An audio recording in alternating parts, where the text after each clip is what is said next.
Hello everyone, welcome to BMC broad mind classes. Channel से जुड़ने के लिए आपका बहुत बहुत धन्यवाद। पिछली क्लास में हमने किए थे अकाउंटिंग कॉन्सेप्ट्स, कंप्लीट हो गई थी हमारी, और साथ में प्रिंसिपल और कॉन्सेप्ट का डिफरेंस क्या है वो भी हमने कर लिया था। आज हम स्टार्ट करेंगे अकाउंटिंग प्रिंसिपल्स। ये हैं आपके सारे कंप्लीट डिटेल है अकाउंटिंग प्रिंसिपल्स की, इनकी कंप्लीट एक्सप्लेनेशन हमें करनी है one by one. So let's start. First है हमारा ड्यूल एस्पेक्ट प्रिंसिपल।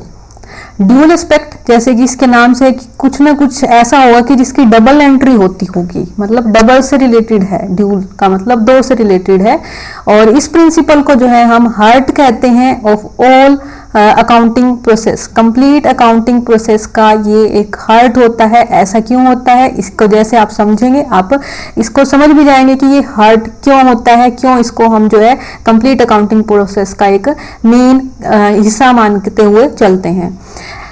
इसके अंदर जो है टू मेन थिंग्स को इंक्लूड किया जाता है। वो दो मेन थिंग्स क्या है कि जैसे कि हमने कोई भी चीज को खरीदा है, कोई भी चीज को बेचा है, हमारे पास एसेट्स हैं, उसके कोई ना कोई दो तरीके होंगे। क्या होंगे? एक, या तो वो कहीं ना कहीं से हमारे पास आई होगी, मतलब हमारे पास सोर्स बना होगा वो, और दूसरी चीज उसकी वजह से कुछ ना कुछ हमारी फॉर्म ऑफ वेल्थ भी हुआ होगा, उसकी वजह से हमारी वेल्थ की फॉर्मेशन क्या हुई है। तो दोनों किसी भी एस्पेक्ट के दो पहलू होंगे। हमें इन दोनों को ही समझना है कि कोई भी अकाउंटिंग प्रोसेस है, अकाउंटिंग ट्रांजैक्शंस हैं, उसके दोनों एस्पेक्ट को हमें देखते हुए चलना है कि एक से हमारी सोर्स हुआ होगा, एक से उसका फॉर्मेशन हुआ होगा। For example, suppose mister x हैं जिन्होंने एस्टेब्लिश किया है एक बिजनेस, अपने पैसे लगाए हैं इन्होंने 1 लाख रुपीस, और अपने पर्सनल बैंक अकाउंट से इन्होंने बिजनेस के अकाउंट के अंदर ट्रांसफर कर दिए। अब क्या हुआ, बिजनेस के अंदर क्या एंट्री होंगी? 1 लाख रुपए की उनके पास क्या आई है एज अ कैपिटल। कैपिटल किसकी है? ओनर की होती है। तो कैपिटल कहाँ चली जाएगी? लायबिलिटी साइड में चली जाएगी। तो कैपिटल बन जाती है उसकी 1 लाख, और कहाँ से आई है वो? सोर्स ऑफ वेल्थ मनी है कैपिटल के थ्रू। बिजनेस के अंदर ये 1 लाख रुपए कहाँ चले गए? बैंक अकाउंट में आए हैं, तो कैश एट बैंक चला जाएगा एसेट साइड में, और ये कितने बन जाएंगे? 1 लाख रुपीज। तो यहाँ से है कि हमने 1 लाख रुपीज लगाए, तो उसका दोनों चीजों को हमें देखना पड़ेगा कि उसका सोर्स क्या है, कहाँ पर वो चली गई है, और उसका फॉर्मेशन में किस फॉर्मेशन में है वो हमारे पास कैश के फॉर्मेशन में है। अब यहीं पर ही 1 लाख से हमने क्या कर लिया, 10,000 का अगर हम क्या कर लेते हैं, स्टॉक खरीद लेते हैं। इसी 1 लाख में से हमने 10,000 का स्टॉक खरीद लिया, देन क्या होगा? कैश एट बैंक के अंदर 10,000 रुपए कम हो जाएंगे, वो कितने बचेंगे? वहां पर 90,000, और यहीं पर ही इसके कैश एट बैंक के नीचे क्या आ जाएगा? स्टॉक आ जाएगा 10,000 का। दोनों साइड का बैलेंस क्या रहेगा? यहाँ पर 1 लाख की कैपिटल है, और यहाँ पर 1 लाख की टोटल असेट्स रहेंगी।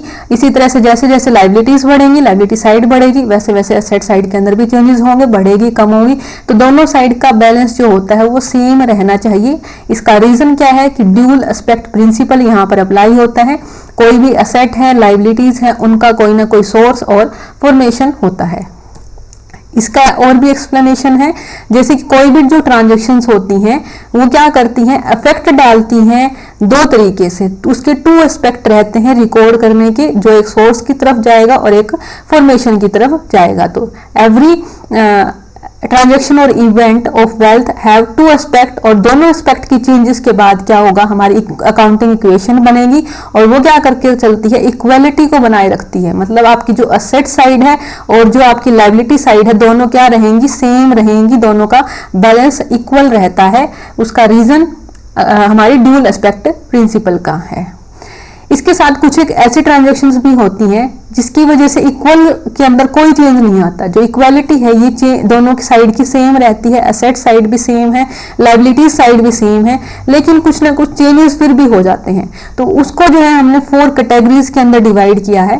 फर्स्ट है कि both source and form of जो वेल्थ है वो दोनों साइड ही इंक्रीज हो जाए।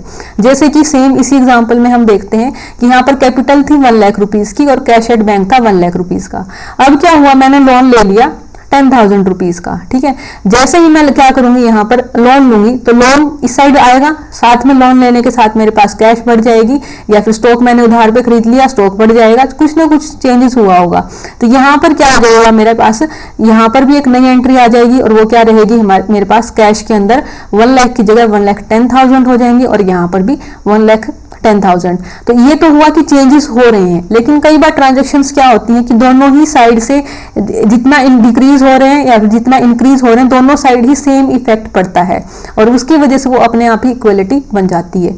यहाँ पर क्या होगा, या तो सोर्स और फॉर्म के अंदर इंक्रीज हो जाता है बाय द सेम अमाउंट, दूसरी साइड क्या है बी पार्ट के अंदर, सोर्स एंड फॉर्म के अंदर फॉर्मेशन ऑफ वेल्थ के अंदर डिक्रीज हो जाता है विद द सेम अमाउंट, की दोनों के अंदर ही सेम अमाउंट से या तो इंक्रीज हो या तो डिक्रीज हो। उसके ऊपर जो है ये ऐसी ट्रांजेक्शन्स हैं जिसकी वजह से उनकी इक्वालिटी के ऊपर कोई इफेक्ट नहीं पड़ेगा। नेक्स्ट आती है कुछ एक ऐसी फॉर्म्स भी होती हैं जो फॉर्म ऑफ वेल्थ है जिसकी वजह से इंक्रीज हुआ है, हमारी क्या होगी फॉर्म ऑफ वेल्थ इंक्रीज हो गई है।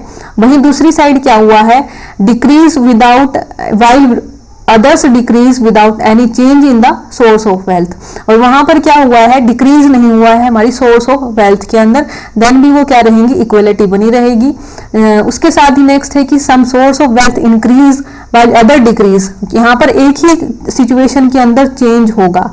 जैसे कि हमारे सोर्स ऑफ वेल्थ के अंदर हम मानते हैं कि हमने क्या किया, एसेट्स वाले के अंदर देखते हैं कि फॉर्मेशन ऑफ वेल्थ के अंदर किस तरह से चेंज हुए। जैसे कि डेटर से पैसे आए हैं, ठीक है, डेटर कौन हो गए, हमसे उधार पे सामान लेकर के गए थे, वो थे डेटर्स। तो डेटर से हमारे पास क्या हुआ, सामान आया है, सॉरी डेटर से हमारे पास पैसे वापस आए हैं। तो कहाँ जाएंगे, डेटर्स हमारे जो 1 लाख के थे उनमें से 10,000 रुपए वापस आ गए, तो डेटर्स क्या हो जाएंगे, कम हो जाएंगे, और हमारे पास कैश में आए हैं पैसे, तो कैश हमारी बढ़ जाएगी। इसकी वजह से लायबिलिटीज के ऊपर कोई इफेक्ट नहीं पड़ा, हमारा जो बैलेंस था वो बैलेंस दोनों साइड का सेम ही रहेगा, उनके ऊपर कोई इफेक्ट नहीं पड़ा। तो इस तरह की होते हैं कि ऐसा ही सिचुएशन लायबिलिटीज साइड में या फिर सोर्सेज साइड में भी हो सकता है और फॉर्म ऑफ वेल्थ की साइड में भी हो सकता है। इसकी जो कंप्लीट एक्सप्लेनेशन है विद एग्जांपल वो हम नेक्स्ट क्लास में करेंगे, जो अकाउंटिंग इक्वेशन की रहेगी। इनकी कंप्लीट चारों पार्ट की अलग अलग एक्सप्लेनेशन विद एग्जांपल हम करेंगे, ठीक है। अभी के लिए एक बेस था हमारा कि ड्यूल एस्पेक्ट इस तरह से इफेक्ट डालता है हमारी अकाउंटिंग प्रोसेस के अंदर।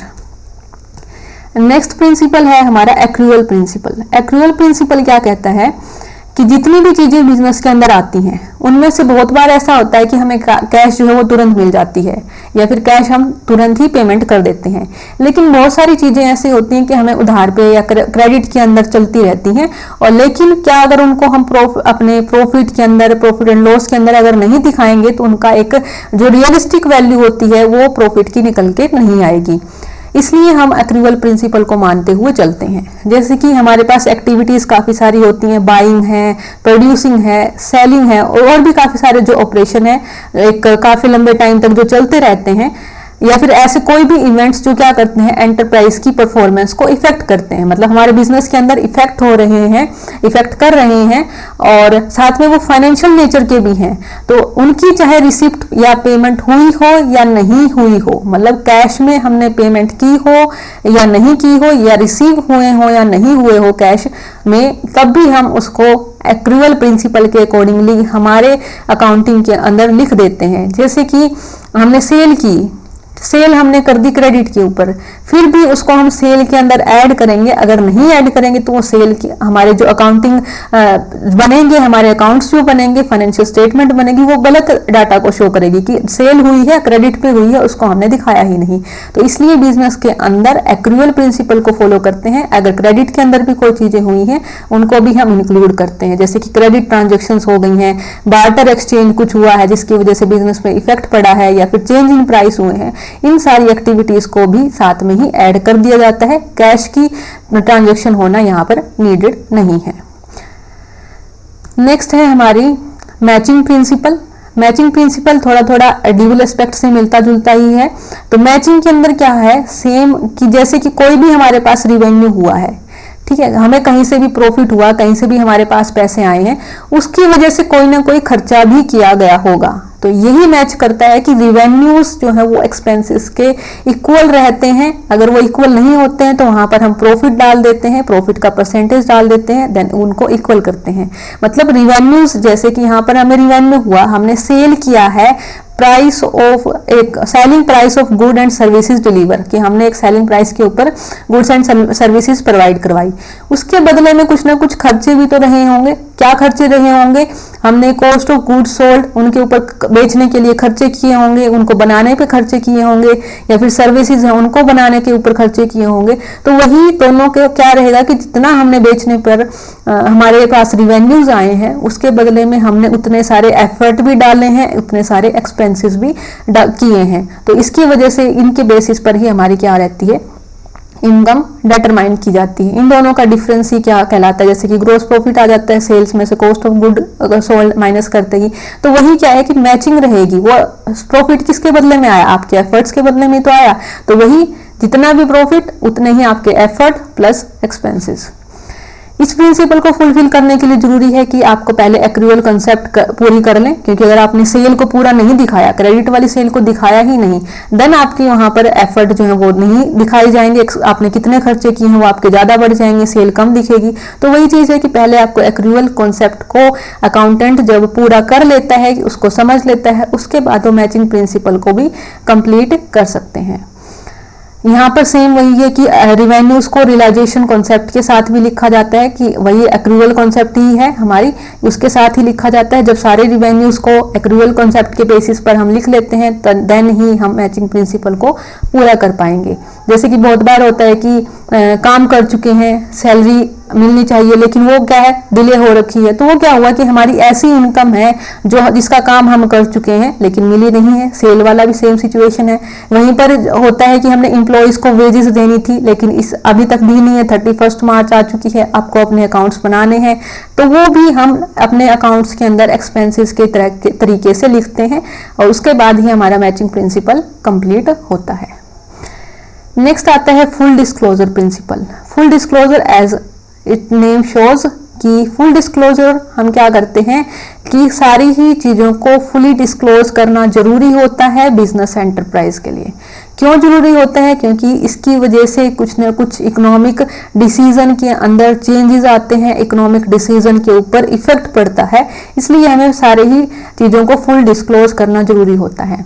यहाँ का एग्जांपल जो है कॉन्टीजेंसी लायबिलिटीज। कॉन्टीजेंसी लायबिलिटीज को हम कहाँ लिखते हैं? फाइनेंशियल स्टेटमेंट जब आपके पूरे हो जाते हैं, उसके नीचे एज ए नोट डाल करके भी कॉन्टीजेंसीज लायबिलिटीज को लिखा जाता है, जिसके ऊपर कॉन्टीजेंसी लायबिलिटीज वो होती हैं जिसके ऊपर कोई केस चल रहा है, आपको उसके पैसे पे करने पड़ सकते हैं अगर आप केस हार जाते हैं, ठीक है, तो वो आ जाती है कॉन्टीजेंसी लायबिलिटीज। तो उनको भी हमें फुल डिस्क्लोजर प्रिंसिपल के तहत नीचे नोट डाल करके लिख करके दिखाना पड़ता है, क्योंकि उसकी वजह से हमें आगे इफेक्ट पड़ सकता है। हमारे जो इन्वेस्टर्स हैं, क्रेडिटर्स हैं, बैंक हैं, उनको इससे इफेक्ट पड़ सकता है। वो अपने लोन देना चाहते हैं, नहीं देना चाहते हैं, वो कॉन्टीजेंसी लायबिलिटीज को भी देखेंगे।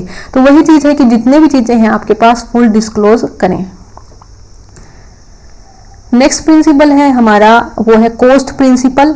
कॉस्ट प्रिंसिपल का मतलब है हिस्टोरिकल जितनी भी चीजें हम लिखते हैं, जितनी भी एसेट्स हम परचेज करते हैं, उनको हम रिकॉर्ड करते हैं एट देयर एक्सचेंज प्राइस, या फिर एक्विजिशन कॉस्ट, या फिर हिस्टोरिकल कॉस्ट। इसका बहुत बार नाम जो है हिस्टोरिकल कॉस्ट के नाम से ही लिखा हुआ मिलता है। तो जिस पर आपने उसको अक्वायर किया है, जिस पर आपने उसको खरीदा है, वो कॉस्ट अकाउंट्स के अंदर लिखी जाती है। जो मार्केट वैल्यू है वो नहीं लिखी जाती है, या फिर उसकी रीवैल्यूइंग एसेट्स जो है वो काफी कम लिखी जाती है। जब कंप्लीट जो है बिजनेस चेंज होता है तभी उसको रीवैल्यू किया जाता है, अदरवाइज उसकी रीवैल्यूएशन नहीं की जाती है। ऐसा इसलिए करते हैं हम, जैसे कल गोइंग कंसर्न कॉन्सेप्ट में भी आया था कि business is not going to sell. Business जो है अपनी एसेट्स को इतनी जल्दी बेचने वाला नहीं है कि हमें उसकी हर बार नई मार्केट वैल्यू लगाने की जरूरत पड़े, इसलिए वो हिस्टोरिकल कॉस्ट या फिर एक्विजिशन कॉस्ट के ऊपर ही दिखाया जाता है।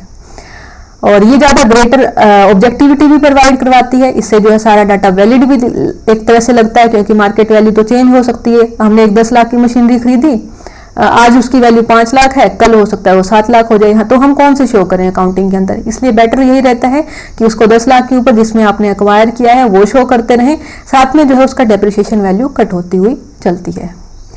नेक्स्ट प्रिंसिपल हमारा आता है दैट इज ऑब्जेक्टिविटी प्रिंसिपल।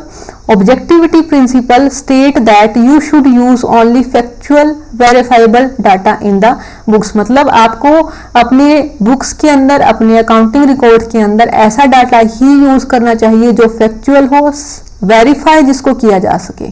इसी वजह से जैसे वो बिल बनाते हैं, एक बिल जो है शॉपकीपर के पास रहता है, एक बिल आप लेकर के आते हैं, वो क्यों होता है? ताकि उस बिल के बेस पर क्या कर सकें, डाटा को चेक किया जा सके, वेरीफाई किया जा सके।